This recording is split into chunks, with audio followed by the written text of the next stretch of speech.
दोस्तों नमस्कार, स्वागत है आपका न्यूज 80 पर। मैं हूं आपके साथ राहुल राणा।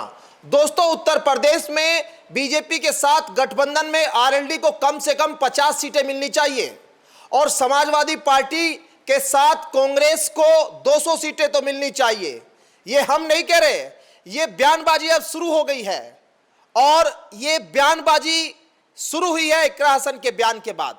आप इकरा हसन का बयान सुनेंगे तो आप कहेंगे कि उत्तर प्रदेश में सीटों का बंटवारा कर कौन रहा है भाई।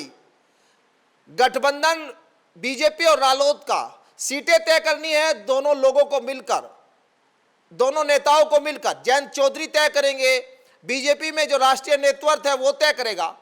लेकिन यहां अब जो 50 सीटें देने की बात कर रही है वो कर रही है समाजवादी पार्टी की सांसद इकरा हसन।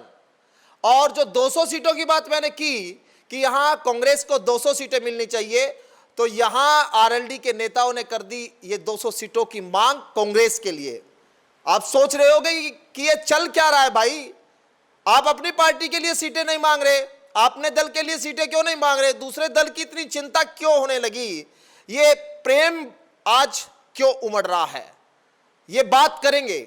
लेकिन पहले आपको वो जो पूरा बयान है इकरा हसन का वो सुना देते हैं और फिर आपको दिखाएंगे कि आरएलडी नेताओं ने क्या कहा और इससे ऊपर भी कुछ बात है जो वो भी दिखाऊंगा। पहले बयान सुनिए इकरा हसन का, क्या कह रही है इकरा हसन। हमारे परिवार का पुराना ताल्लुक़ रहा है चौधरी साहब के परिवार से।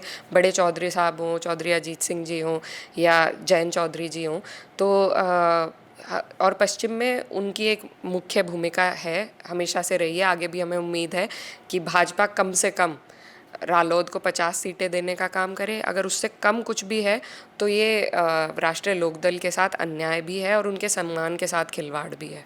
तो इकरा हसन कह रहे हैं हमारे पुराने रिश्ते हैं रालोद के साथ, जैन चौधरी के साथ, अजीत सिंह के साथ रहे, चौधरी चरण सिंह विचारधारा की बात की।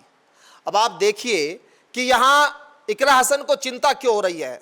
आप सोच रहे होंगे कि ये 2027 का चुनाव है और इसमें इस तरह की सियासी बयानबाजी होती है। बिल्कुल होती है, सही बात, सही सोचे अगर आपने ये सोचा है।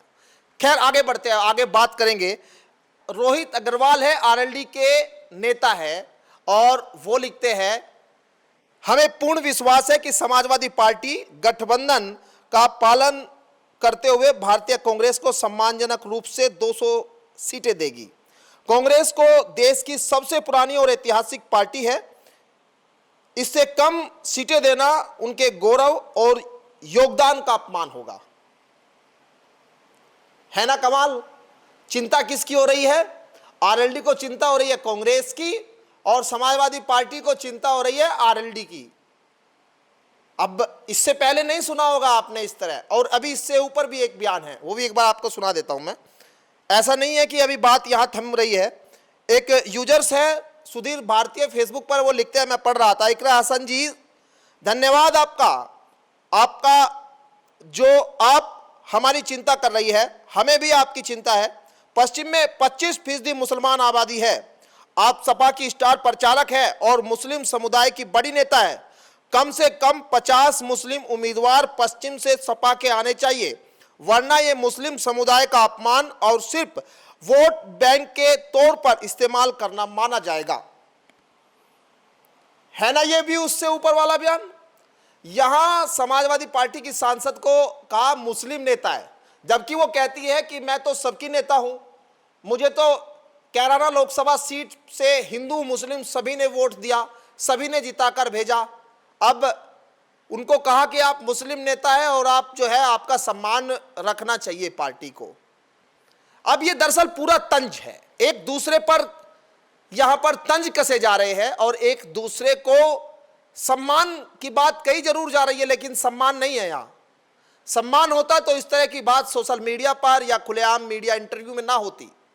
ये इंटरव्यू की शुरुआत इकरा हसन के बयान से हुई और आखिर में आरएलडी के नेता और आरएलडी के जो कार्यकर्ता है वो अब इसको हवा भी दे रहे हैं। अब दरअसल 27 का चुनाव है तो इस तरह की बयानबाजी लाजमी है होना, और अभी धीरे धीरे शुरुआत है। लेकिन दोस्तों आप इसको कैसे देखते हैं ये बहुत मायने रखता है, क्योंकि यहां पर अभी सियासी बयानबाजी प्रेम भाव की, सम्मान की दिखाई दे रही है। आगे हो सकता है कि यहां पर एक दूसरे पर कटाक्ष भी किए जाएंगे, क्योंकि राजनीति में कटाक्ष बहुत जल्दी होते हैं। इकरा हसन जी मोदी जी पर बहुत कटाक्ष कर रही थी, देश नीति पर कटाक्ष कर रही थी। वो कह रही थी कि यहां पर जो है हमें दूसरों का गुलाम बना दिया गया और पाकिस्तान बैठकर मध्यस्थता कर रहा है, हम क्या कर रहे हैं। ये कटाक्ष शुरू हो गए अब 27 के चुनाव से पहले। यूपी अब राजनीतिक सरगर्मी से अब बढ़ता हुआ दिखाई दे रहा है। तापमान बहुत तेज है, गर्मी का तापमान उधर बढ़ा हुआ है, इधर राजनीतिक पार्टियों के अंदर भी गर्मी अब बढ़ने लगी है। उत्तर प्रदेश में अब आरएलडी के मुखिया जयंत चौधरी अपनी रैलियां शुरू कर चुके हैं। इधर समाजवादी पार्टी रैलियां शुरू कर चुकी है, इधर बीजेपी अपनी तैयारी कर रही है। अब आप देखिए कि शुरुआत हो रही है पश्चिम उत्तर प्रदेश से। यहां का तापमान सबसे ज्यादा गर्म आपको आने वाले दिनों में दिखाई देगा। खैर, ये अभी सम्मान और ये अपमान की जो बात हो रही है, ये आगे किस तरह से कटाक्ष में बदलती दिखेगी, आने वाले दिनों में किस तरह के बयान सुनाई देंगे, और आप इस वीडियो को लेकर क्या समझते हैं। आपको क्या लगता है कि दूसरी पार्टियों के नेताओं को दूसरे नेताओं के बारे में गठबंधन की सीटों पर बोलना चाहिए? आप जरूर हमें अपनी राय कमेंट में बताइए। मुझे दीजिए इजाजत, नमस्कार।